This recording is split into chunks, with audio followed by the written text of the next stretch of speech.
Сайн байцгаана уу? E-класс цагийн сургуулийн удирдлагын систем дээр анги удирдсан багш хичээлийн хуваарийг хэрхэн оруулах талаар заавар видео хүргэж байна. Багш өөрийн ихээр нэвтрэн ороод зүүн талд байрлах журнал цэснэ. Ангийн журнал дэд цэс рүү дараа орно. Дэлгэцэнд харагдах хуваар дээр даран улаан удирж агталсан хэсгийг дүүргэж өгснөөр хичээлийн хуваар үүсэх цонх нэгдэнэ. Ангийг сонгоно. Ангийн бүлгийг сонгоно.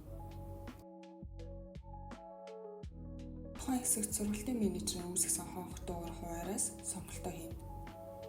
Даваа гарагийн эхний цаг дээр үүсэх хичээлийг сонгохдоо энэ хүн нэмэлт тэмдэг дээр дарна. Эхний хэсгээс тус хичээл нь аль 7 хоногудад орохыг сонгоно. Ээлжид хичээл сонгох хэсгээс хуваарьд өгдөг хичээлийг сонгоно. Баруун доод буланд байрлах хадгалах товчийг дарснаар даваа гарагийн 1-р цаг дээр үүсэх тухайн ангийн хичээл үүсгэнэ. Мөн тухайн цаг дээр өөр хичээл нэмэх бол дараах байдлаар үүсгэж болно.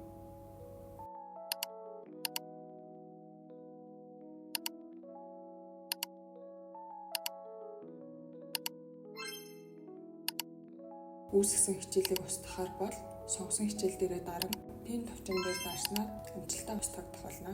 Энэ мэтчилэн бүх өдрүүд дээр хичээлүүдэд оруулж өгснөөр тухайн ангийн хичээлийн хуваар бий болно.